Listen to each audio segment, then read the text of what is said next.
اللہ تعالیٰ نے یہ کام اپنے خود منتخب کردہ افراد انبیاء علیہ السلام کے ذریعے ہم تک پہنچایا۔ دعوت کا مطلب یہ ہے دین اسلام میں کہ اللہ تعالیٰ کی حقیقی معرفت کو پہچانا جائے، اللہ تعالیٰ کی پہچان، اللہ کی شناخت، ان سب کو پہچان کرنا، اس کی طرف دعوت کا کام کیا جاتا ہے۔ اب جب یہ دعوت کا کام ہو رہا ہوتا ہے تو اس میں بہت سارے حالات مختلف علاقوں، رواجوں، رسموں، لوگوں کی طبیعتوں اور لوگوں کی عادات اور علاقے کے کلچر، وہاں کی تہذیب، وہاں کا تمدن، وہاں کے لوگوں کی رنگ، نسل، قوم، زبان، ان کا علاقہ، ان کی بود و باش، ان کا رہنا سہنا، ان کی اپنی ٹرمینالوجیز، ان کی شاعری، ان کا ادب اور ان کا کھانا پینا اور سونے جاگنے کے امور اور ان کی شادی بیاہ کی رسمیں اور مرگیں اور مذہبی رسومات، سب کو مد نظر رکھ کے پھر دعوت کا کام انبیاء علیہ السلام کرتے ہیں۔ انبیاء علیہ السلام کے بارے میں یہ بات آپ سمجھ لیں کہ وہ معاشرے کے سب سے عقل مند ترین لوگ ہوتے ہیں، یعنی ان کی عقل کے سامنے فلسفی کی عقل، سائنسدان کی عقل اور صوفی کی عقل ختم ہو جاتی ہے، اور جہاں عقلیں ختم ہو جاتی ہیں وہاں سے انبیاء علیہ السلام کی عقلیں سٹارٹ ہوتی ہیں۔ انسانی عقلیں جہاں بے بس ہو جاتی ہیں، جن مسئلوں، جن معموں اور جن پریشانیوں کو حل نہیں کر پاتی، وہاں پر جا کر کے انبیاء علیہ السلام کی عقلیں وہ پھر ان کو حل کرتی ہیں، ان چیزوں کو، اور یہ ساری چیزیں اللہ کی طرف سے گاڈ گفٹڈ ہوتی ہیں۔ اللہ تعالیٰ باقاعدہ طور پر انبیاء علیہ السلام کو جو منتخب کرتا ہے انہیں پیدا ہی اس طرح کا کرتا ہے کہ ان میں یہ ساری صلاحیتیں پہلے سے موجود ہوتی ہیں۔ انہیں ہم وہبی کہتے ہیں، یعنی گفٹڈ، کسبی نہیں ہے کہ آپ اسے کر سکیں، خود سے محنت کر کے اس میں مہارت حاصل کر سکیں، ایسا کچھ نہیں ہے۔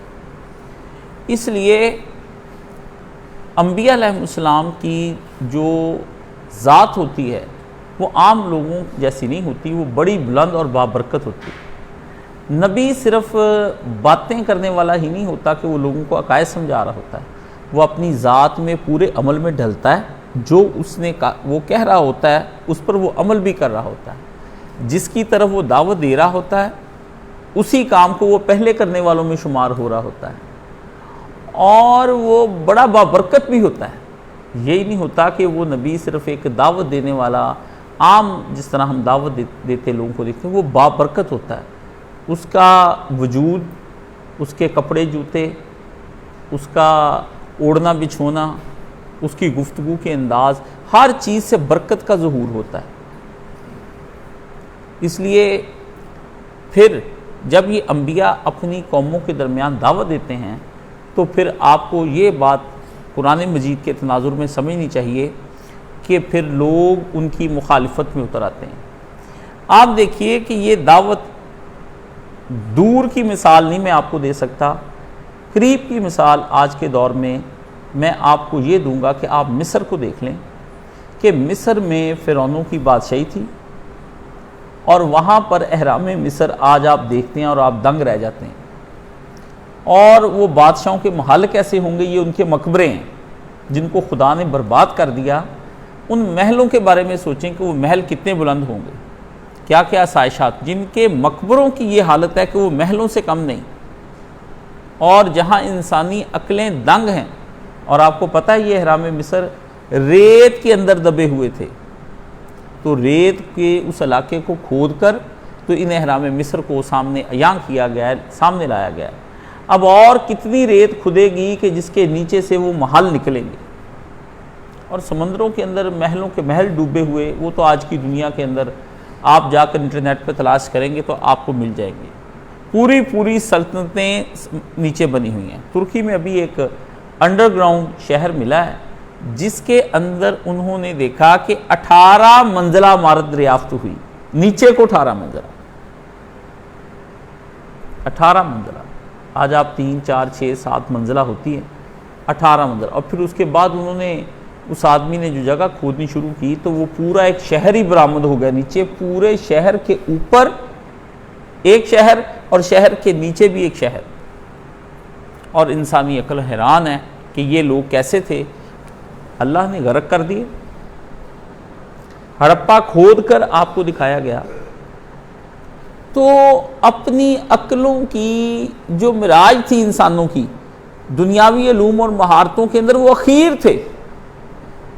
لیکن آپ یہ دیکھیں انہیں انبیاء علیہ السلام کی بات ہی سمجھ نہیں آئی کہ کہہ دو کہ اللہ ایک ہے اور اسی کی عبادت کرو. یہ بات سمجھ نہیں آئی انہیں.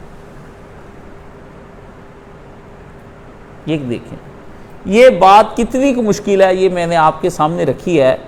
آج کے دور میں بھی ہم یہ بات کہہ رہے ہیں تو یہ بات کتنی مشکل ہے کہ آپ کو یہ کہیں کہ کہہ دو کہ اللہ ایک ہے.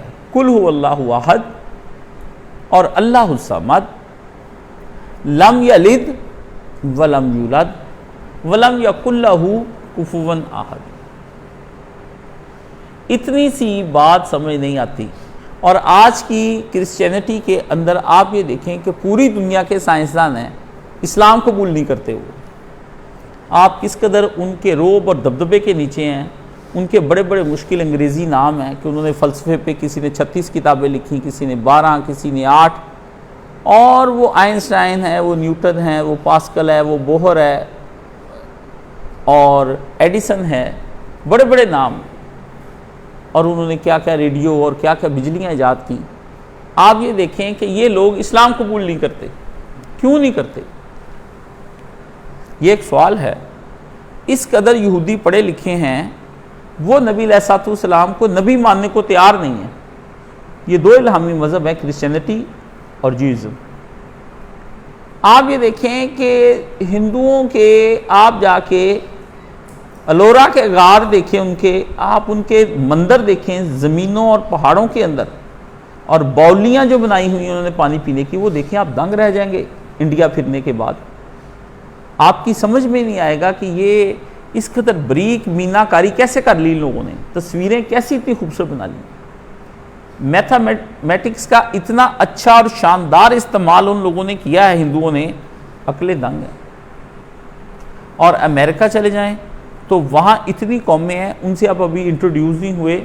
آپ کو صرف یہ بش وغیرہ ہی نظر آ رہے ہیں, لیکن وہاں کی جو 52 یا 56 جتنی بھی ریاستیں ان کی ہیں, ان ریاستوں کے اندر جا کے ان ریاستوں کی تہذیب, ان ریاستوں کا تمدن, ان ریاستوں کا رہنا سہنا, ان کا کلچر, اگر آپ جا کر اس کو دیکھیں تو آپ دنگ رہ جائیں.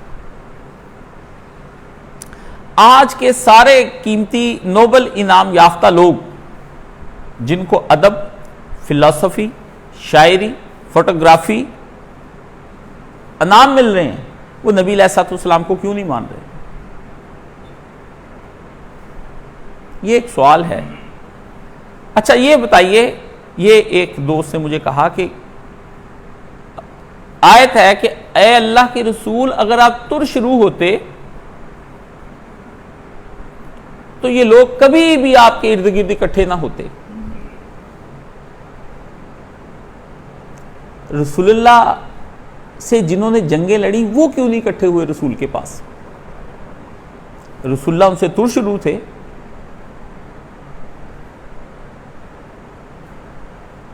عبداللہ ابن ابی کے ساتھ قرآن مجید میں آتا ہے کہ اگر تو کسی سخت مزاج دوست آدمی کو پائے تو اس کے ساتھ پوری محبت اور نرمی سے پیش آنا, ایک دن تو دیکھے گا وہ تیرا گرم جوش دوست بن جائے گا. یہ قرآن کی آیت ہے.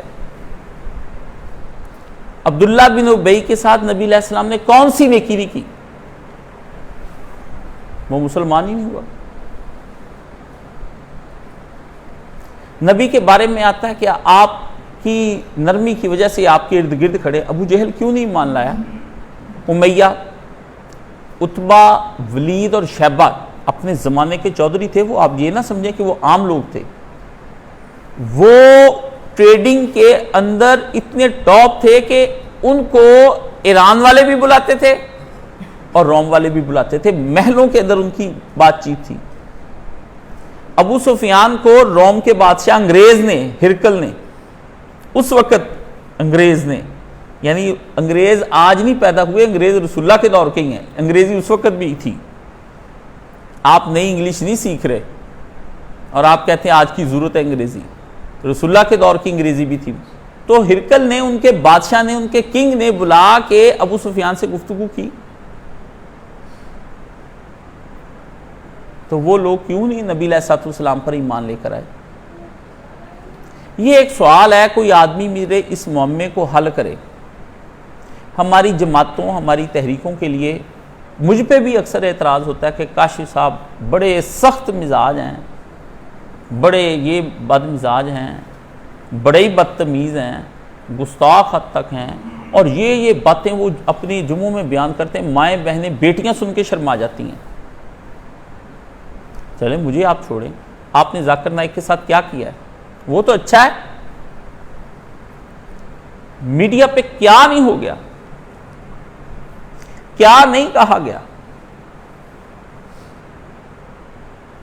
وہ آدمی جس کے ہاتھ پر 10 لاکھ لوگ ایمان لا چکے ہیں، ہمارے تو اپنے گھر والے نہیں ہمیں مانتے، اور میں اپنے آپ پر ابھی تک ایمان نہیں لا پایا. اپنے آپ پر بھی تو ایمان لانا پڑتا ہے کہ جو میں کہتا ہوں اس پر میں عمل کر دکھاؤں، یہ اپنے آپ پر ایمان ہے. میں کاشف علی نے ابھی اپنے آپ کہی ہوئی باتوں پر عمل کر پایا. وہ جس کے ہاتھ پہ 10 لاکھ لوگ ایمان لے آئے، اور جس کو دنیا کی بدترین اور گری پڑی ہندوانہ تہذیب نے زد پہ رکھ کے اپنے شہر سے، اپنے علاقوں سے نکال دیا، اس کو جلا وطن کر دیا. یعنی شرک سے بڑھ کر کفار میں یہود و نصارہ کا شرک اپنی جگہ پہ ہے، لیکن ہنود کا شرک تو نجاست اور غلاظت کی اور پستی اور کمینگی کی انتہا ہے. جو جانوروں تک کے اعضائے جسمانی کو پوجیں، انسانوں کے اعضائے جسمانی کو پوجیں، جن کے ہاں جسم عورت کا دیکھنا دکھانا کوئی عیب ہی نہیں ہے، وہ داسیاں بن کر ان کے درمیان میں گھومتی ہیں، جن کے ہاں سلے ہوئے کپڑوں کا تصور نہیں ہے، وہ لپیٹ لپاٹ کے اپنے آپ ان کپڑوں کے ذریعے سے. مجھے یہ بتائیے کہ اس تہذیب نے ان کو نکال دیا، کیا ہندوؤں کے اندر ایٹم بم بنانے والے موجود نہیں ہیں؟ بڑے بڑے سائنسدان موجود نہیں ہیں؟ انہیں اپنی معاشی ترقی کس بلندی پر لے گئے ہیں؟ ٹاٹا اور برلا کمپنیز نے کہاں دنیا میں، امبانی کیا کر رہا ہے؟ لیکن وہ نبی علیہ الصلوۃ والسلام پہ امبانی کیوں نہیں ایمان لے کر آتا؟ ہماری تنظیمیں، ہماری تحریکیں بہت زیادہ مرعوب ہیں. وہ نبی علیہ الصلوۃ والسلام کی دعوت کا ایک وہ ورژن پیش کرنا چاہ رہے ہیں جس کے اندر کوئی جھڑک نہ ہو، کوئی توبیخ نہ ہو، کوئی ڈانٹ ڈپٹ نہ ہو، کوئی بے لاگ تبصرہ نہ ہو. جوتے پہ جوتا بس آپ لوگوں کو وہ مارتے جائیں.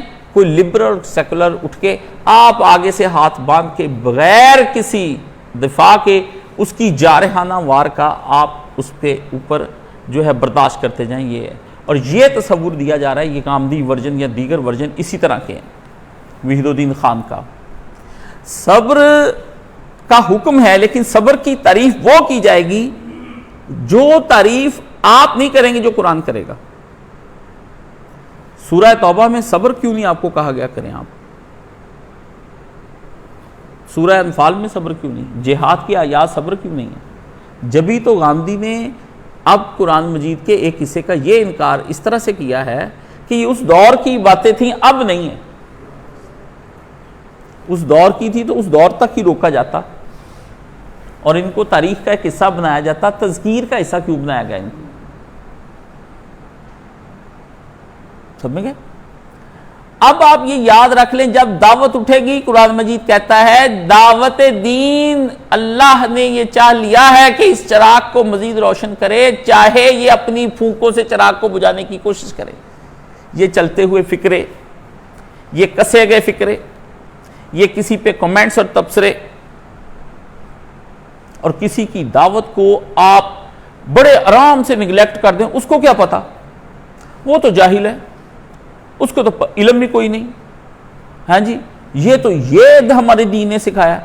آپ ہمیں بتائیں کہ دین نے کیا سکھایا. مجھے ایک یہاں پر ایک ہوتے تھے, اب وہ تو پتہ نہیں, وہ میرے اس میں اجتماع میں آتے تھے, وہ مجھے ملے, کہتے آپ تو بہت سخت باتیں کرتے ہیں, وہ تو کسی کو جمعے بھیجنے کے قابل نہیں, تو آپ نہ بھیجیں. آپ نے وہی سن کر میری طرف رجوع کیا تھا, ہاتھ ذرا ہلکا رکھیں. میں نے کہا کفر اور گناہ کی دنیا نے آپ پر ہاتھ ہلکا رکھا ہے,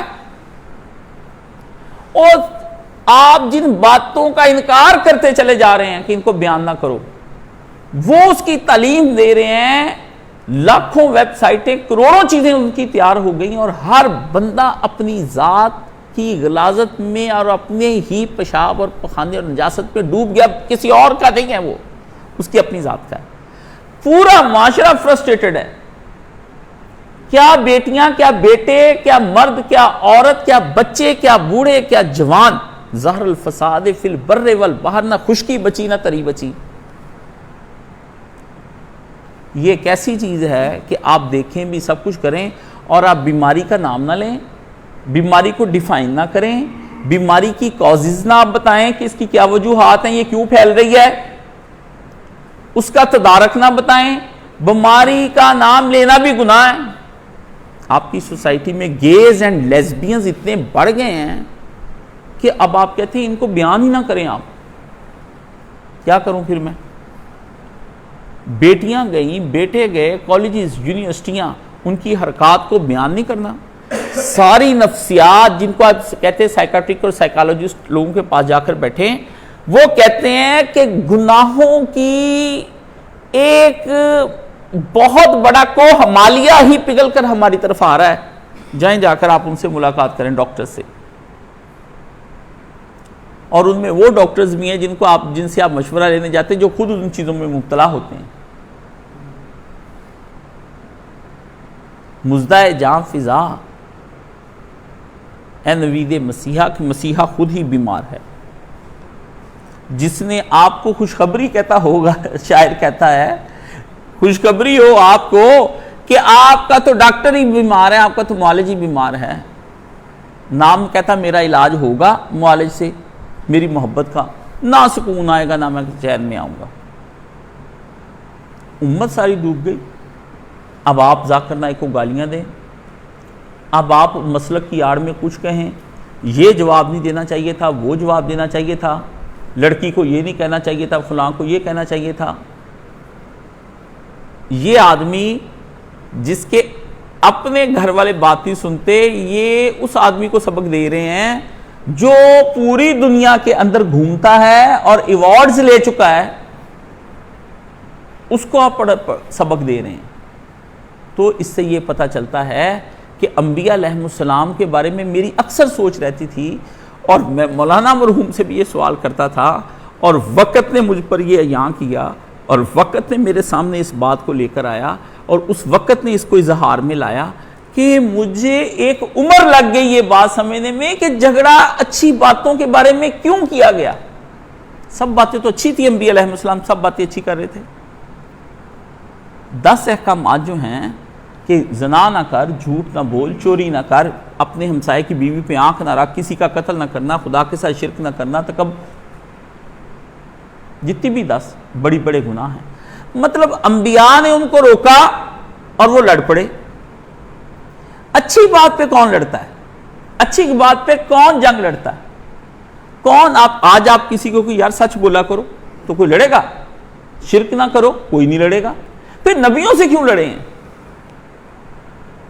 نبیوں سے لوگ کیوں لڑیں؟ یہ وہ سوال ہے جو میرے بچپن سے اکدا نہیں کھلتا تھا. میں پورا قرآن مجید پڑھتا تھا, میں کہتا تھا, میں خود دیکھیں یہ میرے لیے اس لیے مشکل تھا کہ میں اب تو تھوڑا رف ہو گیا ہوں اور روڈ ہو گیا ہوں. دیٹ ٹائم میں بالکل ایک انوسینٹ آدمی تھا, مجھے بالکل بچے کو نہیں پتا تھا کہ یہ معصومیت میں مجھے زمانے کے ہاتھ نہیں لگے تھے اس وقت تک. میں دین پڑھ رہا تھا شروع میں, یہ اتنا اچھا, صاف ستھرا, سفسٹیکیٹڈ, باوقار, بڑا معتبر سا اور بڑا اچھا اور بڑا بنا سورا, اتنا پیارا دین کس کو برا لگ رہا ہے اور کیوں لوگ لڑ رہے ہیں اس پہ؟ جیسے مجھے آج تک سمجھ نہیں آئی کہ ہاتھ باندھنے کھولنے سے کیا فرق پڑتا ہے. مجھے سمجھ نہیں آئی کہ آج تک فاتحہ پیچھے پڑھنے نہ پڑھنے سے کیا فرق پڑتا ہے. مجھے نہیں سمجھ آئی. میں تو یہ دیکھ رہا ہوں کہ جو فاتحہ پڑھ رہے ہیں اور جو نہیں پڑھ رہے ہیں دونوں کے بیہیویئر ایک سے ہیں, دونوں خشوع سے خالی ہیں, دونوں معاشرے کو لوٹ رہے ہیں, دونوں اپنے نبی سے محبت کا اظہار کر رہے ہیں اور دونوں توحید کے پرچارک ہیں, دونوں اہل بیت کی دفاع کرنے والے ہیں. ایک ہی فرقے کے لوگ ایک دوسرے کو لوٹ رہے ہیں اور ایک ہی فرقے کے لوگ دوسرے فرقے کے لوگوں کو برا بھلا کہہ رہے ہیں. ایک ہی فرقے کے 50 فرقے بنے ہو. کیوں مجھے یہ بتائیں. اور کافر کو مار رہا ہے. یا تو ایک ہوتا ہے کہ مومنین پر ہجوم ہے, اور آپ یہ دیکھیں کہ مومن ملکوں کے اوپر لڑائیاں ہوتی نہیں اسلامی ممالک کی. عراق اور ایران کی 10 سال رہی نہیں کفار کی. جب یہ آپ سارے حق ہیں تو آپ اپنے اندر کے تضاد کو دور کر کے مجھے سوال کا جواب ضرور دیں. اور یاد رکھیں دعوت کے مقابلے میں جب آپ بات کریں گے تو اینٹ, پتھر, گارا, نجاست سب کچھ آئے گا, اسے گھبرائیے نہیں. آپ دلیرانہ طور پر اپنی جگہ پہ کھڑے رہیں. آپ چھوٹے چھوٹے تبصروں سے گھبرائیں نہیں. آپ اپنے اندر کمزوری نہ پیدا کریں. لوگ تبصرے کریں گے. میرے استاد کو 30 مولویوں نے جو پڑھے لکھے ہیں, ہائیلی کوالیفائیڈ ہیں, کتابوں کے مصنفین ہیں اور بڑے بڑے اداروں کے مالک ہیں, لوگ کہتے ہیں کہ ان کے لوگ چاہنے والے کہتے ہیں کہ ان سے کرامات کا ظہور ہوتا ہے, اور انہوں نے ان کی کرامتیں دیکھی ہیں. ان کے اخلاق سے انہوں نے گناہ چھوڑ دیے ہیں, ان کی تبلیغ سے انہوں نے بدکاریاں چھوڑ دی ہیں, فحاشیاں چھوڑ دی ہیں. وہ لوگ کہتے ہیں ہم ان کے تقوی کے دن رات کے گواہ ہیں, اور وہ پیسے کی طلب نہیں ہے ان کے اندر. انہوں نے فتویٰ دیا کہ یہ آدمی گمراہ ہے. تو مجھے یہ بتائیے کیا ان کا فتویٰ میں حق مان لوں؟ میں ان کا فتویٰ حق مان لوں؟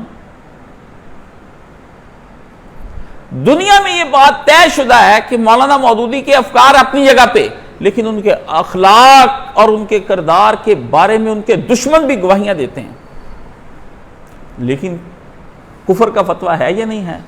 ان کی یہ بات غلط ہے, ان کی وہ بات غلط ہے.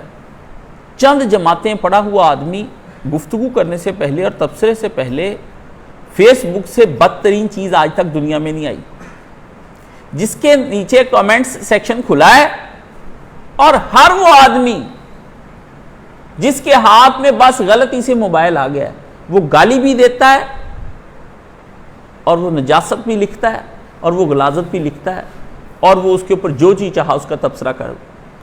تو آپ کے اس دور میں لوگوں کی آراء اور ان کے افکار کو ترازو بنا لیا گیا ہے کہ اس کے اندر تولا جائے کہ کتنے لوگوں نے اس کو شیئر کیا, کتنے نے اس کو لائک کیا, اور کتنے زیادہ اچھے کمنٹس کیے, اور آپ نے بھی پھر اس کو حق کا معیار بنا لیا. یہ کب قرآن کا معیار ہے؟ یقتلون النبیین بغیر الحق. نبی تو اللہ نے کہا معصوم تھے وہ بیچارے. اتنا اچھا جامع تبصرہ دنیا میں تبصرہ نہیں میں نے آج تک ایسا تبصرہ دیکھا. جبھی تو اپنی آنکھوں کا نور کہتا ہوں, جبھی تو چاہتا ہوں کہ زندگی بھر اسی کے پیچھے چلتا شاید نجات پا جاؤں. جبھی تو اس کا نام لینے کے بعد دل روشن ہو جاتا ہے, دماغ روشن ہو جاتا ہے. جب اپنے پرائے مجھ پہ طرح طرح کی باتیں کر کے مجھے کمزور کرتے ہیں تو وہ ایک گزرا ہوا انسان مجھے اتنا حوصلہ دے دیتا ہے, اتنا حوصلہ دیتا ہے کہ رات کی تاریکیوں میں, دن کی روشنیوں میں, جب میں گمراہ ہونے لگوں, جب میں گناہ کی طرف مائل ہوں, جب میں مایوس ہو جاتا ہوں, اور جب میں کمزور پڑنا شروع ہو جاتا ہوں, اور جب میں دین کی راہ سے بدکتا ہوں اور پیچھے کو قدم رکھنے کی کوشش کرتا ہوں, تو ایسے میں وہ آدمی آگے بڑھتا ہے اور اس کا تبصرہ میرے آگے بڑھتا ہے. یہ وہ آدمی ہے جس نے سن 2003 میں مولانا اسحاق صاحب نے اس پر جمعہ پڑھاتے ہوئے کہا کہ میں محمد اسحاق حج پر بیت اللہ شریف کا طواف کرتے ہوئے گمراہ ہونے لگا تھا, تو اس آدمی نے مجھے تھام لیا. میں نے زندگی بھر مولانا کی کوئی کیسٹ نہیں خریدی, میں نے ایک ہی خریدی ہے. شفیق سے کوئی کیسٹ نہیں خریدی میں نے. 22 سالوں میں نے ایک کیسٹ خریدی ان کی. میں اپنے ایم اے کا پیپر دے کر آیا تھا, مولانا حج کر کے آئے تھے. مجھے وہ جگہ باہر کی جو صفیں تھی وہاں ملی، کیونکہ لیٹ ہو گیا، میں وہاں سے جلدی سے بھاگا، تو اتنی دیر تک مولانا ممبر پر ابھی جلوہ افروز ہونے والے تھے۔ تو جب میں پہنچا ہوں تو میں نے وہ بیٹھ کر انتہائی 103-4 بخار مجھے چڑھا ہوا تھا، اور میں نے وہ جس طرح سے سنا مجھے پتہ، لیکن وہ میری زندگی کے لیے مشعل راہ ہے۔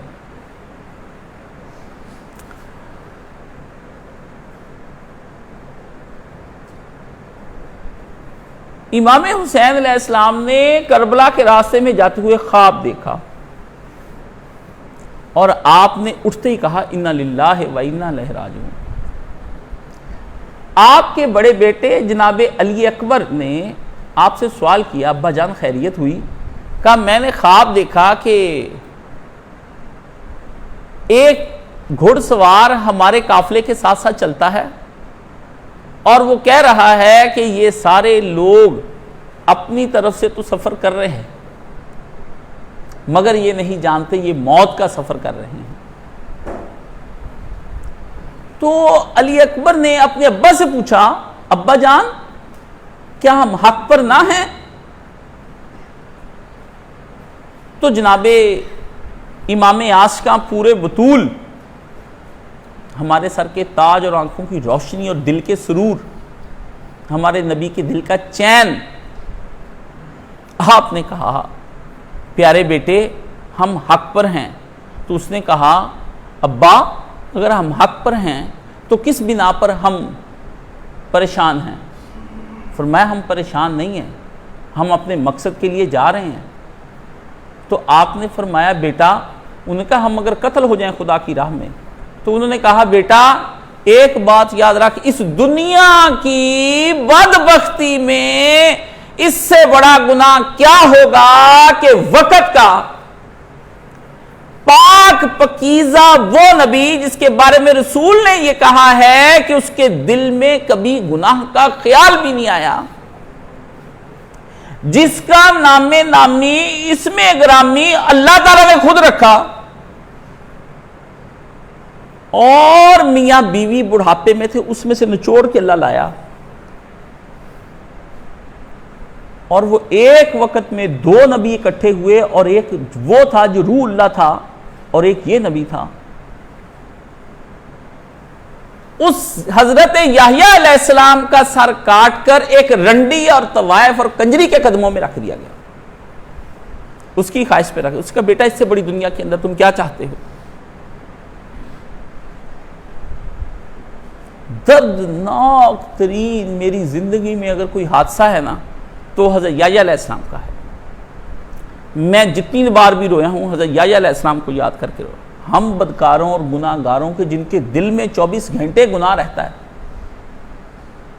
اور ایک جس کو کبھی گناہ کا خیال نہ چھوا ہو، اور خدا نے کہا کہ میں نے اسے شیطان سے محفوظ کر لیا تھا، اس آدمی کا اللہ کے دین کی خاطر سر کاٹا گیا اور ایک طوائف کی فرمائش پر کاٹا گیا،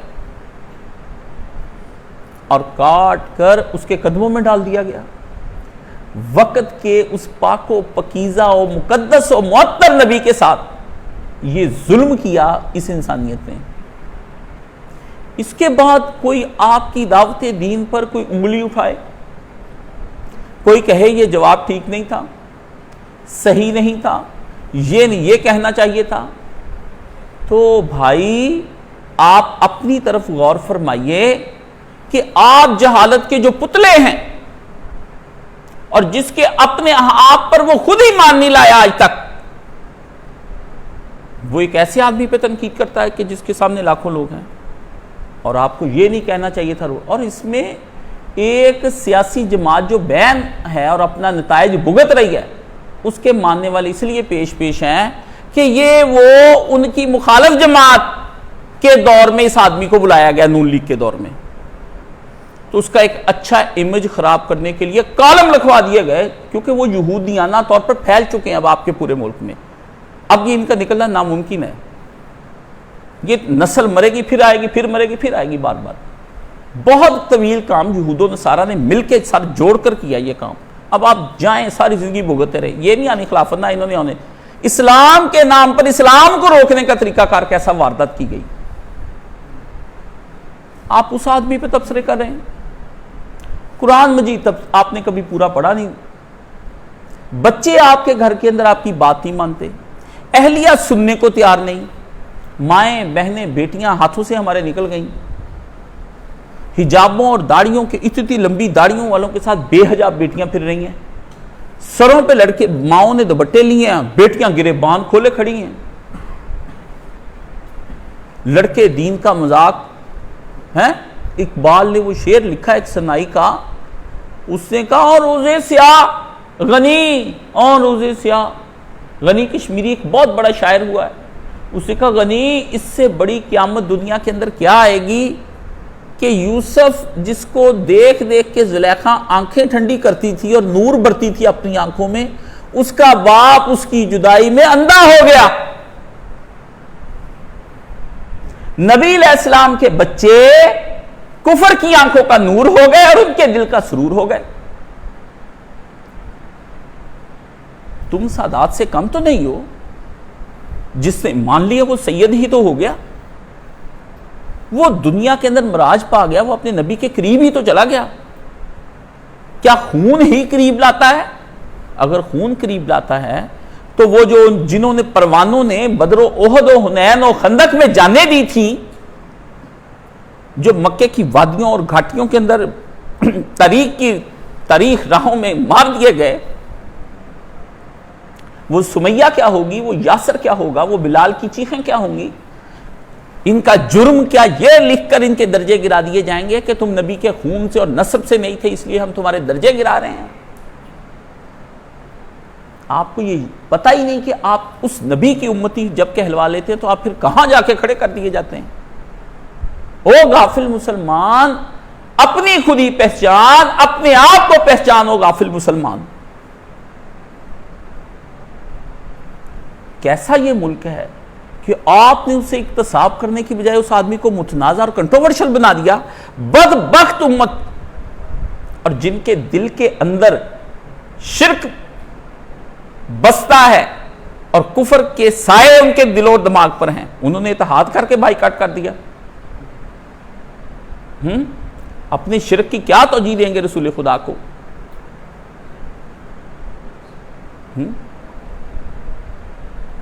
وہ آپ کے پاس آ کر کہتا ہے کہ یہ جو جوان اور بالغ 13 سال کی لڑکی مجھ سے دور رہے۔ اگر وہ معمولی سا بھی ٹچ کر دیتی تو میڈیا اس کو ایکسپوز نہ کرتا۔ آپ دیکھتے نہیں کہ احتجاجوں کے اندر جب سیاستدانوں میں عورتیں مردیں کھلی کھلی ہوتی ہیں، جا رہے ہوتے تو کسی کے جسم کو ہاتھ ٹچ کرتا ہے تو کیا دکھایا جاتا ہے ایکسپوز کر کے؟ گندے غلیظ گھٹیا معاشرے کے اندر ایسی احتیاط کرنا کیا گناہ ہے؟ ایک عورت کے اس کنفیوژن کو دور کرنا کہ آپ ایک طرف کہتی ہو کہ اسلامی معاشرہ ہے اور دوسری طرف کہتی اس میں ہم جنس پرستی ہو رہی ہے، تو وہ اسلامی معاشرہ بہن ہوتا ہی نہیں۔ وہ مسلمانوں کا تو معاشرہ ہو سکتا ہے، اسلامی معاشرہ نہیں ہو سکتا۔ آپ کو اتنی سی بات سمجھ نہیں آئی؟ آپ کو یہی سمجھ نہیں آئی کہ ریاست کسی آدمی کو بلاتی ہے تو وہ اپنا پرسنل سامان نہیں لاتا، وہ اپنے سارے آلات لے کر آ رہا ہے، تو آپ اس کو ذلیل کرنے کے لیے آپ کے آفیسر سارے کرپشن کے وہ 10-10 ہزار kg کا سامان فری منگوائیں، وہ جائز ہے؟ آپ کے سیاستدان، آپ کے ججز، آپ کے اور وہ مقتدر ادارے وہ منگوائیں تو وہ جائز ہے؟ یہ اس نے کہہ دیا تو آپ نے اسے گلا اس کا بنتا ہے کہ 26 کروڑ مسلمانوں میں آیا ہوں اور میرے ساتھ یہ ہو رہا ہے کہ مجھے ایئرپورٹ پہ بھی آپ ٹینشن دیتے ہیں۔ کفر آپ کے ملک میں آئے تو آپ نے کبھی نہیں آج تک سوچا یہ کتنے kg کا سامان آیا کتنا نہیں آیا۔ یہ بھائی یہ ایک کنٹروورشل بنانے کی نفسیات سے باہر آئیے، یہ متنازع بنا دینے کی نفسیات سے باہر آئیے۔ حق نہیں آ سکتا، حق بہت مشکل ہے، بڑے بڑے لوگ پاؤں سے نکل جاتے ہیں، سمجھ گئے؟ اور ساتھ کے ساتھی ان کے بارے میں تو میں پکی بات کہوں گا، اگر آپ کو یہ نہ سمجھ آئے کہ یہ حق ٹھیک نہیں ہے تو خدا را آپ پیچھے ہٹ جائیں، لڑنے دیں اس محاذ پہ، گالیاں بھی سنیں گے، فکرے بھی کسیں گے، ہماری ماؤں بہنوں بیٹیوں پہ بھی باتیں آئیں گی، ہماری ذات کنٹروورشل بنے گی، میری بہنوں پر آئے گی، ماں پر آئے گی، کنٹروورشل بنا دیں گے۔ سلمان تاثیر کے گھر کی تصویریں لے کر کیا کیا گیا تھا؟ مولانا مودودی رحمۃ اللہ علیہ کی بیٹیوں کے بارے میں کیا نہیں ان کے مولویوں نے کہا؟ لوط علیہ السلام نے کہہ نہیں دیا یہ کھڑی ہیں میری بیٹیاں، استغفر اللہ ربی من کل ذنب۔ نبی کا حوصلہ میں کہ ٹوٹ گئے ہوں گے لوط علیہ السلام۔ میں نے مولانا صاحب سے کہا یہ مجھے تو ایسی باتیں پڑھنے کے بعد میرا تو جسم ہی نہیں ساتھ دیتا تھا، یہ کیا ہے کہ حق سننے کے بعد اور سنانے کے بعد یہ سزائیں لازم ہیں کہ آپ ایک وقت آ جائے اور اپنے آپ کو پیش کر دیں کسی کے سامنے اور اپنی ناموس اور عزت کو پیش کر دیں۔ پاکستان بننے جب بنا تو امرتسر میں ایک مسلم لیگی کے گھر کو ہندوؤں سکھوں نے گھیرا ڈال لیا، اور شورش کشمیری لکھتا ہے کہ 3 منزلہ اس کا گھر تھا، تو انہوں نے دروازے توڑنے کی کوشش کی، جب نہیں ٹوٹا تو چھتوں کے اوپر سے انہوں نے کہا ہم حملہ آور ہوتے ہیں۔ تو جب اس نے اوپر آتے دیکھے تو اس نے اپنی 3 بیٹیاں تھیں ان کو سامنے کھڑا کیا اور کہا کلمہ پڑھو اور اللہ کے ہاں جاؤ، میں تمہاری عزتیں یہاں لٹتی ہوئی نہیں دیکھتا۔ یہ امرتسر ہے جہاں مسلمان عورتوں کی چھاتیاں کاٹ دی گئیں۔ ان اکالیوں نے مسلمانوں کی بیٹیوں کو ننگا کر کے انہوں نے امرتسر میں نچوایا، آپ ان کو گردوارے بنا کر دیتے ہیں۔ بے شک میری قوم کے لوگ کتنے ہی بے عمل کیوں نہ ہوں، لیکن ہر قوم کا فرد اس کی غیرت ہے۔ مسلمان کی قوم کے اندر کا ایک ایک فرد چاہے وہ بدترین اور غلیظ ترین کیوں نہ ہو، جب وہ کلمہ محمدی پڑھ لیتا ہے اس کی ناموس کی اور اس کی آبرو کی اور اس کی عزت کی حفاظت ہر متقی اور صالح پر ہو جاتی ہے۔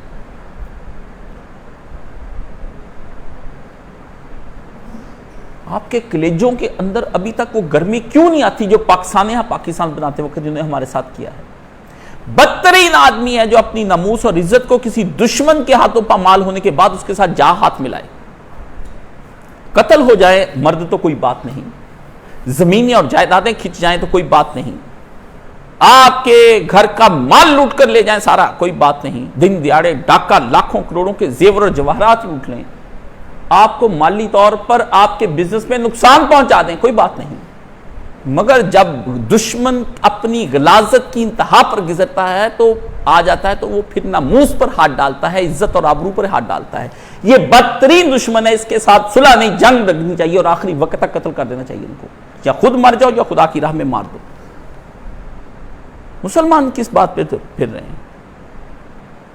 ایک آدمی اپنا وطن تیاگ کر دوسرے ملکوں کے اندر چلا گیا، وہ آ کر آپ کو سبق نہ دے کہ تم لوگ 26 کروڑ 28 کروڑ مسلمان ہو اور آپ اس کو کنٹروورشل بنا لیں۔ یاد رکھے دین کا کام کرنے والے یہ بات، یہ جو آپ آیات کا استعمال کرتے ہیں، رواداری دکھاؤ، نرمی دکھاؤ، اخلاق دکھاؤ، یہ آیتوں کا غلط آپ استعمال کرتے ہیں۔ جائیں یہ جو تر شروع والی آیتیں ہیں اور وہ جو اخلاق والی آیتیں ہیں ان کا سیاق و سباق پڑھیں اور پڑھنے کے آپ کے ساتھ میرے ساتھ ڈسکشن کریں۔ وہاں کیا بات کی گئی؟ وہاں یہ کہا گیا کہ جو آپ پر آئے تم پہ چڑھائی کر دے، تمہاری دعوت دین کے بارے میں تم سن لو۔ اللہ کے بندو آیت کی سمجھ نہیں آئی؟ اگر اشارہ دوں تو اگر تو شروع ہوتا تو یہ اکٹھے نہ ہوتے۔ یقین کے بارے میں، یہ صحابہ کے بارے میں ہے کہ وہ جو لسنر تھے جنہوں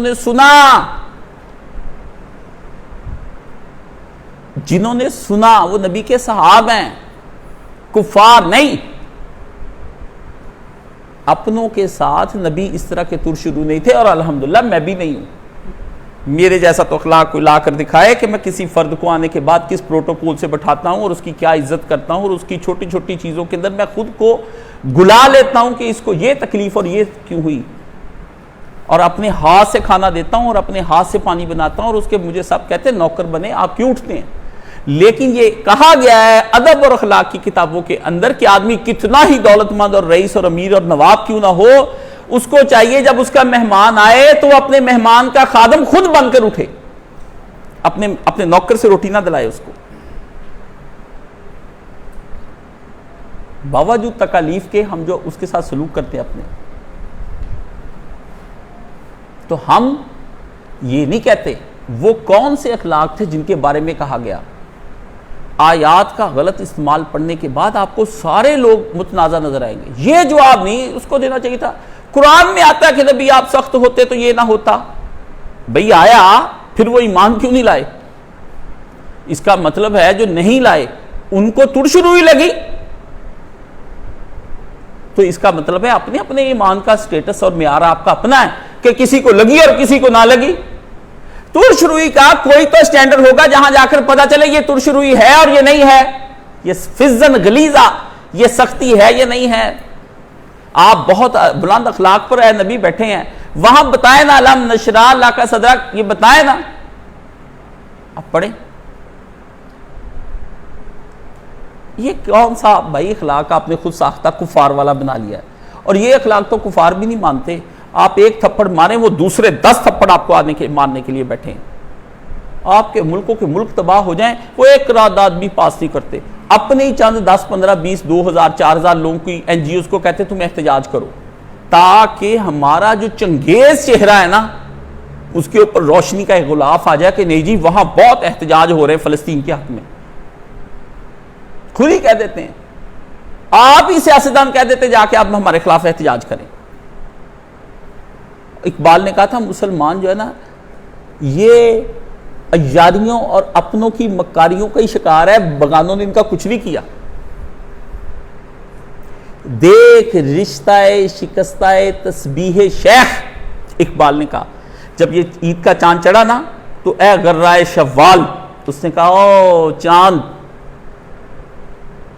تو وہاں پر آ کر کے اس نے پھر شعر لکھے تو لوگوں نے خوشی کی، لیکن اس نے کہا یہ کون سا چاند چڑھا ہے جس چاند کے اندر ہم غلام ہیں.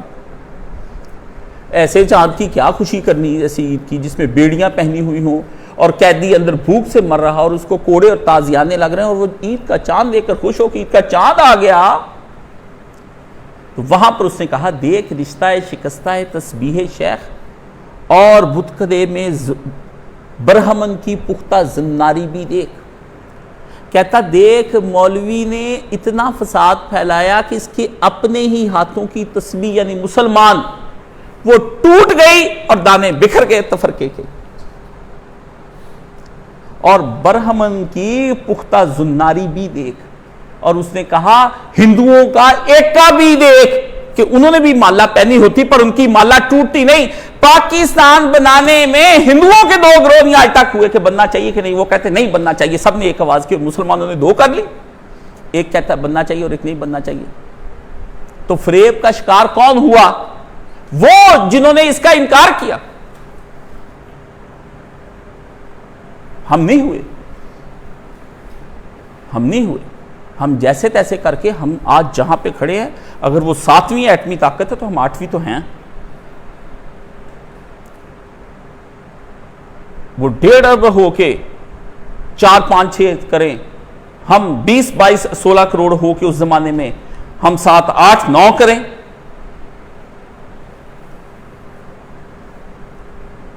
متنازع نہ بنائیں. جس کو دیکھتے جو امت کا ریفارمر اور مسلح اٹھتا ہے آپ متنازع بنا دیتے ہیں. ذاکر نائک متنازع، طارق جمیل میٹھا مناظرہ وہ متنازع، ڈاکٹر اسرار پرجوش خطابت کرنے والا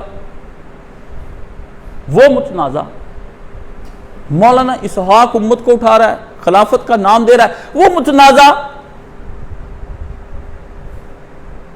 جو بڑا نام آپ کو امت کو بیدار کرے گا، ہلائے گا نا زور سے، آپ کو برا لگے گا. آپ کو پتا ہے انسانی فطرت ہے کہ جو اس کو میٹھی نیسے اٹھاتا ہے اس کو اسے نفرت ہو جاتی ہے، وہ اس کو گالیاں دیتا ہے، وہ اس کو برا بلا کہتا ہے.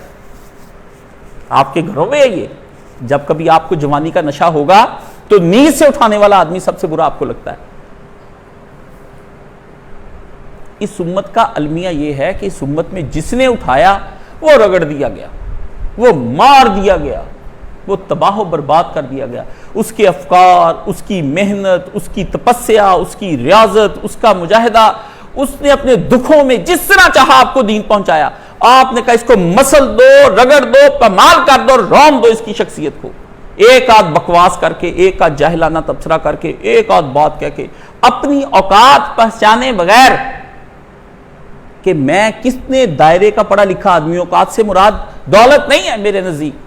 اوقات میں جب بھی کہتا ہوں کہ اپنی اوقات میں رہو تو اس سے مراد یہ ہوتا ہے کہ اپنا دائرہ دیکھ لے کہ میرا علم کا دائرہ کیا ہے. میں یہ اوقات، آپ تو اوقات پیسے کو گنتے ہیں نا یار اس کی اوقات ہی نہیں ہے. اوقات کے علمی ورژن سامنے لے کر آئیں کہ آدمی پہلے دیکھے کہ میں علم کے اس دائرے پر ہوں. اس کے لیے دعوت دین اور اس کا طریقہ کار، مولانا امین حسن اصلاحی رحمۃ اللہ علیہ نے کتاب لکھی تھی، اس میں انہوں نے کہا تھا کہ کیوں نتو خیر کو دین کی دعوت دینی. بات کرے قوم کے بڑے لوگوں کے ساتھ. انبیاء کو کہا گیا کہ سب سے پہلے جا کر قوم کے بڑے لوگوں سے بات کرو. ان بیچاروں کو تو روٹی سے فرصت نہیں. یہ غلامی میں 2,000 20,000 کے بل دینے سے عاجز آئے پڑے. ان کے تو بلوں سے آگے ان کو رات کو پتہ ہی نہیں چلتا. ان کو 2,000 روپے کی روٹی باہر منگا کے ان کو کھلا دو، اپنے ساتھ گاڑی میں گھما دو، یہ فریش ہو جاتے ہیں. ان کے نزدیک تھوڑی سی عیاشی، 2 شوار میں ایک برگر اور ساتھ میں بوتل پانی کی پلا دو اور کہیں فن لینڈ میں جھولے چلا دو، یہ کہتے ہیں فرسٹریشن دور ہو گئی. کسی اچھی سی شادی پہ یہ آپ ڈیٹ ہو کے جاتے ہیں، کپڑے جوتے پہن کر بڑے خوبصورت بن کر ٹائیاں شائیاں لگا کے، بڑے امیر لوگوں سے جب سلام لے لیا مجھے فلاں ملا تو فریش ہو گئے آپ لوگ. کسی امیر آدمی نے پاس بلایا، آپ فوری طور پہ سیلفی لے کے تصویر کی، آپ فریش ہو گئے. آپ سب اسٹیٹس لگا دیتے ہیں فلانے کے ساتھ میں کھڑا ہوں. تصویریں میری بھی تھی بڑے بڑے مجتہدین کرام کے ساتھ اور ادھر ادھر بڑے بڑے علماء کے ساتھ. آج کل جو سلسلہ چلتا ہے اس طرح تو میں بہت بناتا. جو لوگ ایک سیلفی کی اوقات رکھتے ہیں کہ کسی کے ساتھ کھڑے ہونے کے بعد یہ لوگ انتہائی پست ہوتے ہیں جو بھاگ کر کسی آدمی کے ساتھ جا کے سیلفی بنواتے ہیں. بڑے پست ہوتے ہیں، آپ کو بھی پتہ ہی نہیں اس نفسیات کا. اپنے وجود میں جان ہی نہیں، کسی کے جاندار وجود کے ساتھ جا کر کھڑے ہو جاتے ہیں اور بتاتے ہیں کہ مجھ میں بھی جان آ گئی ہے. نہ اپنی اخلاقیات، نہ اپنا سٹیٹس، نہ کچھ اور، نہ کوئی چیز، نہ کچھ بھی نہیں. معاشرے میں نتھنگ. ابھی کل ہی میں نے ایک مضمون لکھا ہے، اس قدر گہرا مضمون ہے، میں خود ہی پڑھوں اور خود ہی رہوں اور روتا ہی رہا. میں لکھتا رہا، روتا رہا، سارا میرا صفحہ وہ آنسو سے بھیگ گیا. میں نے لکھا تم کچھ بھی نہیں ہو. بس اس پہ لکھا تم کچھ بھی نہیں ہو. میں کسی سے حد درجے ناراض ہو جاؤں تو میں یہی کہتا ہوں کہ تم کچھ بھی نہیں ہو. آپ کو کیا پتا تم کچھ بھی نہیں ہو. جب میں اس کو ڈیفائن کروں گا وہ 4-5 صفحے وہ کیا ہوتے ہیں. اوہ مائی گاڈ، میں کہتا ہوں کوئی اور گالی ہمیں دے دے مگر یہ نہ کہنا تم کچھ بھی نہیں ہو. اقبال نے کہا کہ اگر تم کچھ کرنا چاہتے ہو اے نوجوان مسلم تو پہلے اپنے پیکرے خاکی میں جان پیدا کرے. کہتا تم مٹی کے پتلے اپنے اندر جان پیدا کرو. کوئی جبریل کو پتا چلے کہ مومن ہوا ہے، کوئی ابلیس کو پتا چلے کہ وہ مومن ہوا ہے. یہ نار اور نور دونوں ہکے پکے رہ جائیں کہ خاک کہاں سے اٹھ رہی ہے اور جا کہاں کو رہی ہے. جبریل بھی حیران اور ابلیس بھی حیران. اور سدرۃ المنتہا پہ جا رہی ہے بشر، مٹی. عالم بشریت کی زد میں ہے گردوں. کسی زمانے میں آدم کو بٹھا کر وہاں پر بحثیں ہوئی تھی. جبریل بھی تھا اور ابلیس بھی تھا، نور بھی تھا اور نار بھی تھا. یہاں سے نبی علیہ الصلوۃ والسلام بشری حالت کے اندر، اور بشر کس سے بنا ہے، اٹھتا ہے اور جا کر کے سدرۃ المنتہا میں جبریل بھی پیچھے اور وہ بھی پیچھے. کہا نہ نور نہ نار، ہم ہیں. ہم ہیں. آج کا مومن جو ہے وہ نہ نور ہے نہ نار. یا وہ کسی نور میں پھنسا ہوا ہے یا کسی نار میں پھنسا ہوا ہے. گناہ کی زندگیاں بسر کرے اور متنازع بنا لے علماء کرام کو، یہ ظلم ہے.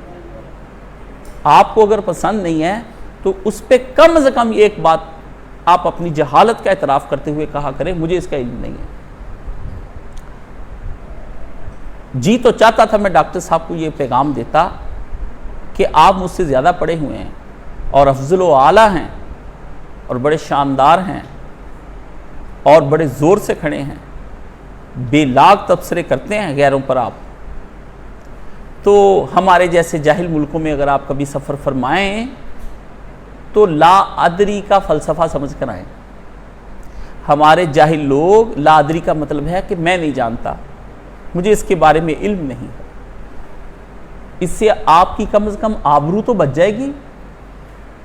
ان جاہلوں کو آ کر کے آپ جب یہاں آئیں تو لا ادری کا تھوڑا سا حصہ اپنے پاس رکھیں تاکہ ان جہلا کے تبصروں سے تو بچ جائے.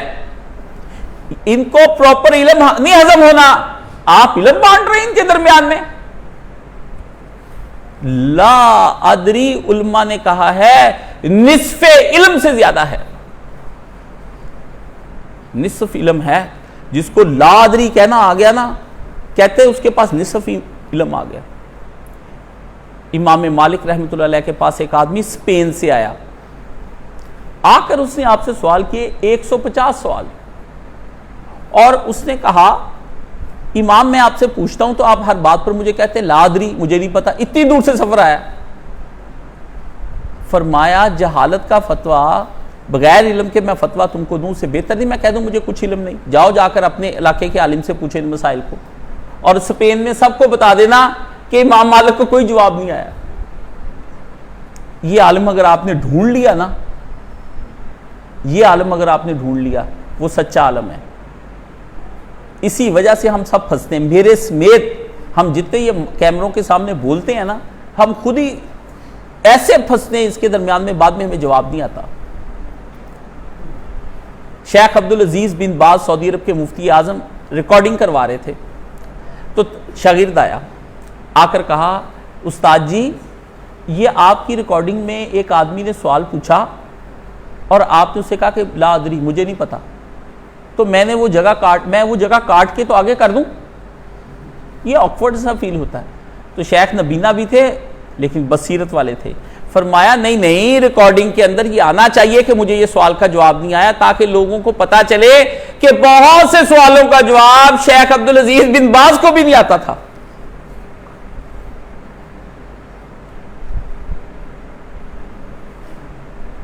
تو میں ڈاکٹر صاحب سے یہ کہوں گا کہ آپ لا ادری کے فلسفے پہ چلے جایا کریں.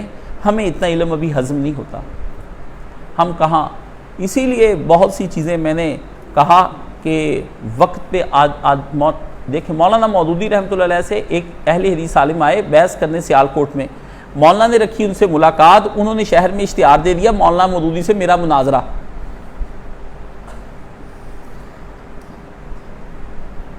تو وہ شام کو آئے تو مولانا پڑھ رہے تھے. عالم بھی بہت بڑے ہیں، اتنے بڑے کہ آپ سوچ نہیں سکتے کیا ان کا نام لینا. تو مولانا کے بیٹھے، مولانا نے ان کی طرف دیکھا، انہوں نے کہا مولانا آپ پھر وقت مقررہ پر آئے نہیں. فرمایا ہماری تو گفتگو طے ہوئی تھی، مناظرہ تو طے نہیں ہوا تھا. ہماری تو گفتگو طے ہوئی تھی شام کو 4 بجے، آپ نے مناظرے کا اشتہار دے دیا. تو اس طرح سے کیجئے، اب آپ کو زحمت بھی نہ ہو، اور آپ چونکہ اشتہار دے چکے ہیں تو آپ میرے مسلمان بھائی ہیں، میں ہی آپ کو ایک طریقہ بتاتا ہوں اس امبیرسمنٹ سے نکلنے کا. لائیے قلم اور میں لکھ دیتا ہوں کہ میں سید ابو الاعلی المودودی مولانا فلاں سے مناظرہ ہار گیا ہوں، اور نیچے دستخط کر دیے. یہ بات مولانا اسحاق صاحب نے اپنی زندگی میں، اللہ مرحوم کو جنت جگہ عطا فرمائے. میں نے کہا مولانا وہ تو شور ہو جائے گا آپ مناظرہ ہار گئے. انہوں نے کہا پینسل لاؤ اور کاپی لو، میں ابھی لکھ کے دیتا ہوں کہ میں ہار گیا ہوں. مجھے رویوں نے سکھایا مولانا سے علم، کتابوں نے نہیں سکھایا. میں بھی ایسا ہی سرکش دماغ کا آدمی تھا. وہ تو استاد جی کے کبھی آنسو، کبھی رویہ، کبھی ان کا تحمل، کبھی ان کی خاموشی، کبھی ان کا دیکھنا، ہزاروں چیزوں نے مجھے پریشان ہی کر دیا. ورنہ وہ آدمی اگر مناظرے پہ آتا تو اسے ہراتا کون؟ تو آپ سب سے ایک استدعا ہے، جمعہ پڑھنے کے بعد باہر جا کے، گھر جا کے ہمارے ایڈمنز کو آپ نے میسج نہیں کرنا، کاش صاحب کو سمجھائیں. ایڈمنز کو بھی میں نے سمجھا دیا، بھی دوبارہ میری طرف آپ نے ایسی بات نہیں کہنی. اس کو فوری طور پہ بلاک کر دیں، وہ ہمارا آدمی نہیں ہے. ہمیں ذہنی مریض نہیں چاہیے، ہمیں ہائیلی کوالیفائڈ لوگ چاہیے. وہ آئیں, ان سے ہم بات چیت کریں, چند کتابوں کے وہ حوالے دیں, وہ مزہ کریں, ان کو بلاک کر دیں, فرق کریں, ہمارے کام کے نہیں ہیں. ابھی تک تو میں نے جتنے رکھے ان کا مجھے پتا چل کے یہ کام کے نہیں ہیں لوگ. میں نے تو اپنے اجتماع تک جو ہے وہ محدود کروا دیا تھوڑے دنوں سے پہلے کہ نہیں یہ لوگ آئیں گے ہی نہیں, مجھے تو اتنے لوگ چاہیے اور اتنے پڑے, بس اس سے زیادہ نہ آئیں. عام اجتماع کا دن جو ہے وہ کبھی لوگوں کو ہم الگ وقت دیں گے. ہمارے اجتماع میں جب یہ آ کے غیر تربیت یافتہ لوگ داخل ہوئے, انہوں نے ہمارے تربیت یافتہ لوگوں کا مزاج خراب کر دیا. تو میں تو نہیں مثال دوں گا مچھلی والی, میں کیوں دوں ایسی بری مثال, کیونکہ میں تو داعی حق ہوں. میں ایسی مثال دوں گا پھر کہنا شروع کر دیں گے اسے پھر مثال دی, تو اس لیے میں مچھلی کی مثال سے پیچھے ہٹ جاتا ہوں. میں کیوں دوں بھائی ایسی مثال, اللہ معاف فرمائے, ایسی مثال سے بھی پناہ, ایسے لوگوں سے بھی پناہ, پر مثال بہت اچھی ہے, سمجھ گئے. اس لیے بغیر طنز و تریز کے اگر کوئی آدمی مجھ سے دین سیکھنا چاہتا ہے تو وہ پہلے کچھ مطالعہ کر لے, پڑھ لے, پھر اس کے بعد ان آیات کے بارے میں مجھے بتائے. اللہ تعالی ہمیں سچے علماء سے دین لینے کی توفیق عطا فرمائے. اپنے عیبوں کو دیکھ کر, نہ کہ عالم کے عیبوں کو دیکھ کر, اپنے عیبوں کو دیکھ کر, اس کو دیکھ کر درست کرنے کی توفیق عطا فرمائے. اور یاد آج میں آپ کو ایک رکھ لوں, ایک بات آپ اپنے پاس پلے میں باندھ لیں, میں مر بھی جاؤں نا تو پلے میں باندھ لیں. شیطان اور نفس دو اندر کی چیزیں, کافر, منافق اور کمزور ایمان کا آدمی, تین بندے باہر کے ہیں. یہ سب سے پہلے آپ کو اپنے مرشد کے خلاف کرتے ہیں, کیونکہ اس کو پتا ہے کہ اس کی چھوٹی چھوٹی کمزوریاں اور باتیں ہم دکھائیں گے یہ نفرت کر جائے گا, پھر کس نے اس کی اصلاح کرنی, خود ہی جمعہ پڑھنا چھوڑ جائے گا, خود ہی آنا بند کر دے گا, اس کو ایسی پٹی پڑھائے گا. اس کے بعد سب سے پہلے یہ ایپ دکھاتے, اس کا ایک ہی حل ہے, ایک ہی حل ہے, اور وہ نبی علیہ السلام دے گئے, اور اللہ نے ہمیں بچا لیا. اگر وہ آیت نہ اترتی, سارے مولوی بھی گئے تھے, ہم بھی گئے تھے, سب ختم. اللہ نے کہا سارے بشروں میں کمزوریاں ہونی ہیں, کوئی مزاج کا تلخ, کوئی نرم, کوئی سخت, کوئی جلالی, کوئی جمالی, کوئی کچھ کبھی بک دے, کچھ گالی نکل جائے. اللہ نے کہا لو مومنو تمہارے دل کو ٹھار دوں, تمہارے سینے میں ٹھنڈک آ جائے, چین اور سکون کی زندگی بسر کرو. ایک خوبصورت آیت اور پیاری پیاری آیت اور دلچسپ اور مزیدار, اور جتنا اس کو پڑھتے جائیں, جتنا اس کو سنتے جائیں, پڑھ کے مولویوں نے عام کر دی. مگر اتنی خاص تھی کہ ایسی آیت پوری دعوت کی راہ میں اور کسی سے سیکھنے اور لرننگ کی راہ کے اندر,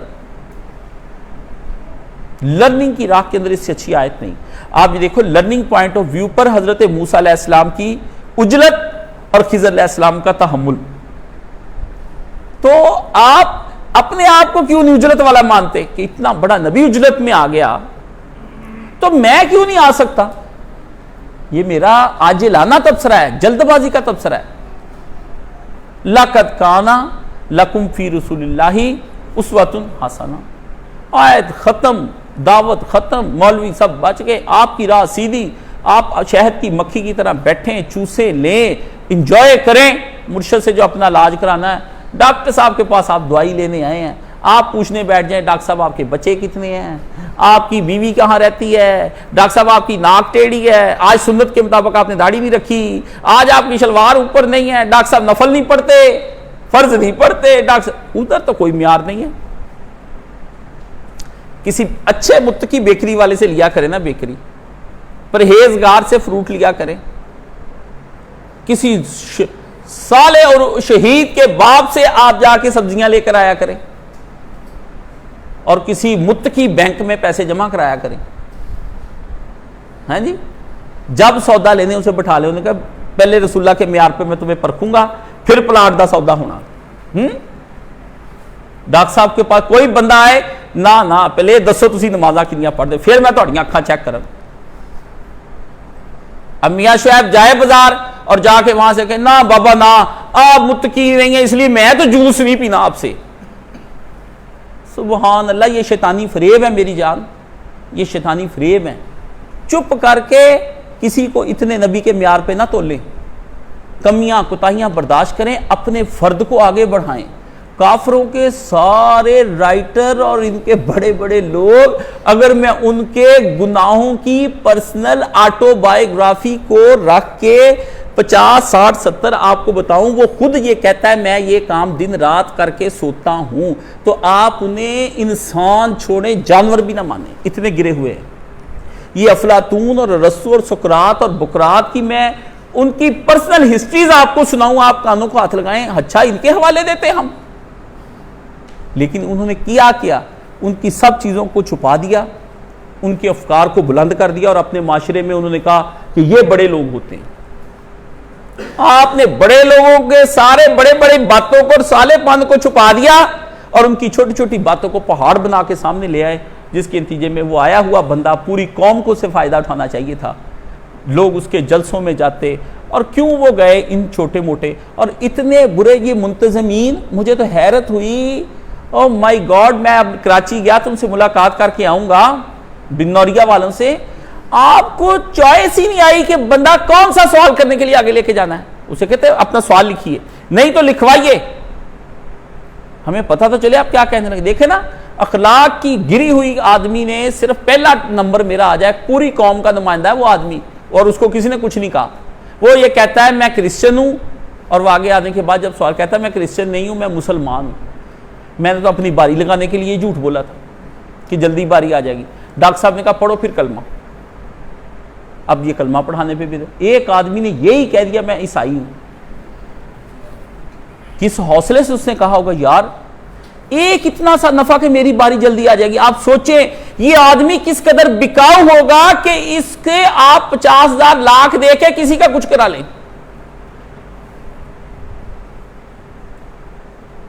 وہ جو بازار ہے اس میں نیچے بھائی اور باپ ہی کھڑے ہوتے ہیں جو اوپر اپنی بیٹیوں اور بہنوں کے سودے کرتے ہیں،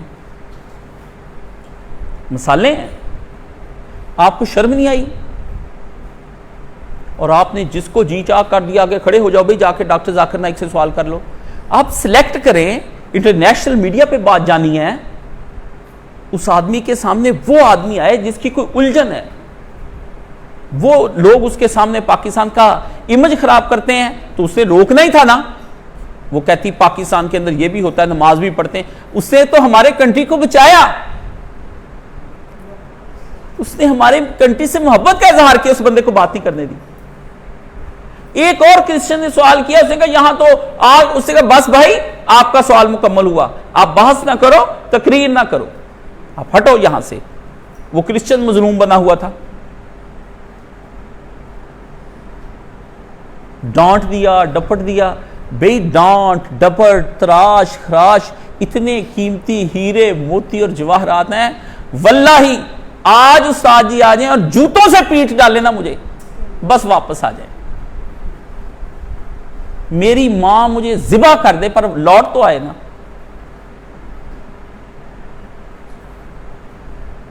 ٹھیک ہے نا، تھوڑی دیر واسطے ربا میرا پیج میری ماں، ٹوٹے ہوئے دکھاں دی سناواں اس داستان، تھوڑی دیر کے لیے ماں بھیج دو پھر واپس لے جانا، میں تھوڑی دیر کے لیے اس دکھ کی بات تو سنو۔ آج صبح میرے ماموں مجھے اچانک ملنے آگے بڑھے، وہ آئے، میں بے ساختہ ہی مجھے اس نے بتایا، میں بھاگا گیا، جب پھر ڈالی مجھے نہیں پتا چلا میں کیوں رو پڑا ہوں۔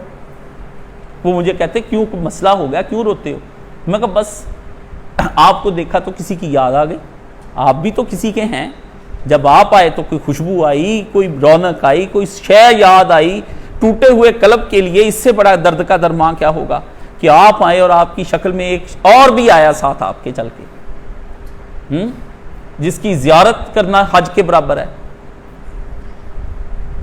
ہم پتہ نہیں کیسے کرخت، نوکدار، نکیلے، کھردرے، درندے اور چیرنے پھاڑنے والے لوگ ہیں، کوئی بھی تو ہم سے نہیں بچ رہا، کچھ بھی تو بچا لیں۔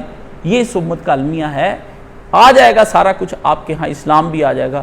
ہر آدمی نے ایک ترازو پکڑی ہے، کوئی سوچ رہا ہے کہ یہ سنی ہے، کوئی دیوبندی ہے، کوئی اہل حدیث ہے، کوئی شیعہ ہے۔ یقین جانے وہ شیعہ بھائی نے بات کی، چلو اسے تو اچھی کی، لیکن اس نے نپٹایا کہ ذاکر سے ایک بات امام حسین والی جوانی میں نکل گئی، اس نے کہا اس کو ریپیٹیشن کی، تو ہم نے گلا تھا وہ کر دیا، وہ ختم ہوا۔ اٹھ کے اس نے کہا ہی نہیں کہ میں شکر گزار ہوں مجھ سے یہ، اس نے اپنی بات شروع کر دی. اس کی نظر میں بہت بڑے کام ہیں، بہت بڑے کام ہیں. آپ کوئی بڑی امت بننے کی کوشش کریں، یہ کنٹروورشل نہ بنے. تو اللہ تعالیٰ مجھے اور آپ کو سچے دین کو قبول کرنے کی توفیق عطا. میں واللہ آپ کو یہ کہتا ہوں، خدا کی قسم، ایسی گھڑیاں بھی مجھ پر یہ وقت آئیں مجھ سے دین نہیں پیا جا رہا تھا. استاد جی نے جیسے منہ کھول کے نا، نیچے پاؤں رکھ کے اوپر کا منہ کھول کے میرے اندر دین کو گھسیڑا. میں مانتا ہی نہیں تھا. 4 سال ایک مسئلے کو نہیں میں نے مانا. استاد جی خطبے پہ خطبہ، خطبے پہ خطبہ، خطبے پہ خطبہ، میں مانا ہی نہ. اخیر 4 سال 5ویں سال جا کے انہوں نے ایسا میری گردن دبائی نا کہ مجھے وہ نکلنی پڑی وہ بات. میں نہیں مانتا تھا. ایسا نہیں ہے، یہ اتنا آسان ہوتا نا تو محبت سے پالا تھا. تبت یدا ابی لہب و تب، خون تھا. حضرت علی نے جب جا کر کہا چچا میرے ابا جی مر گئے ہیں، تو لوگ کہتے ہیں کہ اب محمد اور علی کا کوئی پیچھے کھڑا ہونے والا نہیں، تو تلوار نکال کے باہر آ گیا. میرے ہوتے کہتا، میرے ہوتے میرے بھتیجوں کو کوئی چھیڑ جائے. وہ تو حضرت معاویہ کی پھپھی ام جمیل درمیان میں آ گئی، اس کی بیوی. اس نے کہا کیوں تم پرائی آگ میں کودتے ہو؟ تو اس کو ٹھنڈا میٹھا جو عورتوں کے ول فریب جھوٹ ہوتے ہیں ان کے ذریعے سے تب کہا وَامْرَأَتُهُ حَمَّالَةَ الْحَطَبِ، اسی کی بات مان کر کے لے جہنم کا ایندھن بن، یہی تیرا جہنم کی آگ بڑکائے گی. بڑکتی آگ کو اس سے ٹھنڈا نہیں کیا کینے کی. وہ رسول اللہ کے مقابلے میں آ جاتا. چاچا تھا بھائی. عرب معاشرہ جہاں عصبیت اخیر تھی، وہ کوئی 50ویں نسل میں بھی ہوتا تھا کہتے ہیں ہمارا ہے، ہم نے نہیں چھوڑنا. ان کے ہاں علم الانساب، نسب کا علم پڑھایا جاتا تھا. حضرت عائشہ اور حضرت ابوبکر صدیق اس میں ماہر تھے کہ کون کس کا پوتا ہے، پڑپوتا ہے. اس کا دادا 10ویں نسل سے اس کے چاچے کے ساتھ شادی ہوئی، اس کی ماں تھی. اور آپ آج کے بچے کیا کہتے ہیں؟ کمپلیکیٹڈ ہے. دادی کو پتا ہوگا یہ کون ہے، ماما جانتی ہیں. مجھے نہیں سمجھ آتی یہ چاچے کی، تائے کی، بیٹی کی، مامی کی، پھوپھی کی، مجھے نہیں سمجھ آتی. مجھے مولانا صاحب نے کہا صلہ رحمی کرنے کے لیے علم الانصاف کی شدید ضرورت ہے. آدمی کو پتا ہو میرا رشتہ دار کہاں بیٹھا، میں اس کے ساتھ نیکی کرنی. میں نے کہا اس کا کیا ہے؟ ذاتِ برادریاں چیک کرتے پھرتے ہیں. انہوں نے کہا اللہ اللہ اللہ اللہ. صلہ رحمی جس نے اللہ کا دامن پکڑ لیا تھا کہ جو مجھ کو توڑے تو اس کو توڑ دے، جو مجھ کو جوڑے تو اس کو جوڑ دے. کہتے انہیں پڑھے اللہ تو کہ نہ علم الانصاف کچھ نہیں. ہم بھی حماقتیں مارتے رہے ہیں، ہم بھی کہتے تھے ایدے کی فائدے ہے. پھر مرشد ایک بات کہتا تھا اور سارا علم کھل جاتا تھا. میں نے کتابوں کی کتابیں نہیں پڑھی، استاد جی کی صرف نگاہ ہی. وہ کہتے ہوں، مجھے اس ہوں سے بھی پتہ چل جائے استاد جی کا کیا مزاج. ابھی تھوڑے دن پہلے ایک لڑکا میرے پاس آیا، اس سے کہا تصوف پر اس نے لگایا ایک آدمی نے، اور وہ مولانا کا بتا رہے ہیں کہ وہ تصوف کے خلاف بول رہے ہیں. تو میں نے کہا اس میں ایک لفظ ایک ایسا ہے 14 منٹ کی تقریر کے اندر تم نے سنا ہے؟ میں نے تو ریکارڈنگ کی ہوئی ہے. کہتا کیا؟ میں نے کہا اس میں انہوں نے کہا جھوٹے پیر. تم نے جھوٹے چھوڑ دیا، باقی سارا ہی مان لیا. اس جھوٹے کے گرد تو سارا فلسفہ چلنا تھا. ایک لفظ ایک کنفیوژن دور کرنا تھا. تو علماء کی قدر کرنا سیکھیں. اللہ تعالیٰ آپ کو جزائے خیر عطا فرمائے، اور اللہ تعالیٰ آپ کو علماء کے قریب ہونے کی توفیق عطا فرمائے. میں اپنے بارے میں کیا کہوں، میں کیا چیز ہوں اور کیا نہیں ہوں، لیکن میں اپنے بزرگوں اور اپنے اسلاف کی چھوڑی ہوئی ایک معمولی سی ننھی سی یادگار ہوں. یہ یادگاریں ختم ہو رہی ہیں. اللہ کے نبی نے کہا تھا ختم ہو جانا ہے سب نے. تو میں ایک شعر آپ کی نظر کرتا ہوں جو مولانا بھی پڑھتے تھے. غنیمت ہے جو فیروزہ ہیں چند چراغ. غنیمت سمجھو کہ کچھ چراغ اس وقت جل رہے ہیں. غنیمت ہے جو فیروزہ ہیں چند چراغ. بند ہوتے ہوئے بازار سے کیا چاہتے ہو؟ بازار بند ہو رہا ہے علماء کا. مجھے تو استاد جی کے بعد میں تلاشوں آنکھیں ڈھونڈتی ہیں. یہ ایک دن آوازیں بند ہو جائیں گی، ہم گنگ ہو جائیں گے. اور کیا وہ جون نے کہا تھا، ہم خوبصورت ترین، ہم حسین ترین، ہم ذہین ترین، اور ہم امیر ترین. تمہیں پتا ہے ہم سب مر جائیں گے ایک دن.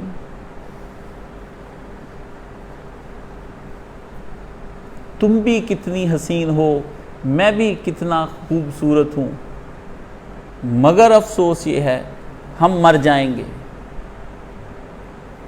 ایک دن جدائیاں معشوقوں سے، محبوبوں سے، بیویوں سے، بچوں سے، ممبر پہ میں نہیں کوئی اور ہوگا، یہ لائبریریاں بند ہو جائیں گی، کوئی اور آ کر یہاں پہ بیٹھ جائے گا.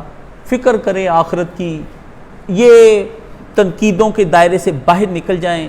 تسبیحات، آپ کو پتہ ہے کل ہی میں نے بیٹھ کر ایک بہت زبردست قسم کا، بھائی میرے پاس اس وقت 5 سے 6 ہزار خطبے تیار پڑے ہیں. 5 سے 6 ہزار میں بیان نہیں کر سکا بھی آپ کے سامنے، ضائع ہو رہے ہیں. سارا دن بیٹھا میں اندر بیٹھا کیا میں کرتا رہتا ہوں. رات پوری آپ کو جمعہ پڑھا رہا ہوں، 1 منٹ نہیں میں سویا، 1 پورا منٹ. تو آپ کے سامنے میں جمعہ پڑھا رہا ہوں. 1 منٹ بہت بڑی بات ہوتی ہے. میں کہوں مجھے نیند آئے، میں نے جو وظائف سے پڑھ لیے، ادویات میں نے کھا لی، نیند کے آج آؤں تو آؤں کیسے؟ تو آپ کیا سمجھتے ہیں کہ میں نے وہ رات اسی طرح ہی آنکھوں میں اگر کاٹی تو بستر پہ لیٹ کے کاٹی؟ بس لے لیا پھر قلم اور لکھ لیا پھر اسے ایک رجسٹر پہ، جو میری تنہائی کے ساتھی ہیں کی. پھر میں نے کچھ مولانا مودودی سے باتیں، اور کچھ باتیں کی مولانا اسحاق صاحب سے، کچھ باتیں کی ابن حجر عسقلانی سے، کچھ باتیں کی امام احمد بن حنبل سے، ہاں ابن تیمیہ سے کوئی باتیں کی. ان سب نے میرے دل کو کچھ بہلایا. تو اس پہ میں نے لکھا کہ جب ہم نفل چھوڑتے ہیں تو ہمیں کیا نقصان ہوتے ہیں. آپ تو 4 فرض پڑھ کے بھاگ جاتے ہیں نا، میں نے اس پہ لکھا ہے جب ہم یہ نفل نمازیں چھوڑتے ہیں تو ہم کیا دنیا کے چھوٹے چھوٹے کاموں کے لیے، جی مولانا نے کہا جی فرض پڑھ دوڑ جا، وہ اس کو کہا ہے اس بے ایمان کو جس کا دل نماز پڑھنے کو نہیں چاہتا ہے. اس سچے نمازی کے لیے بتایا جس کا دل اس کے رب کے ساتھ اٹک گیا اس کے اللہ کے ساتھ، اس کا دل ہے. دل لگیا بے پرواہ دے نال تے دل لگیا بے پرواہ دے نال. اس بے پرواہ کے ساتھ دل لگ گیا. ہم نے تو اس کی پرواہ کرنی، ہمیں لگتا ہے وہ ہماری پرواہ نہیں کرتا. ٹھیک ہے نا. تو اللہ تعالیٰ آپ کو اور مجھے یہ نصیب فرمائے. وآخر دعوانا الحمدللہ رب العالمین. وضو کرنا کر لیں، فریش ہونا ہو لیں.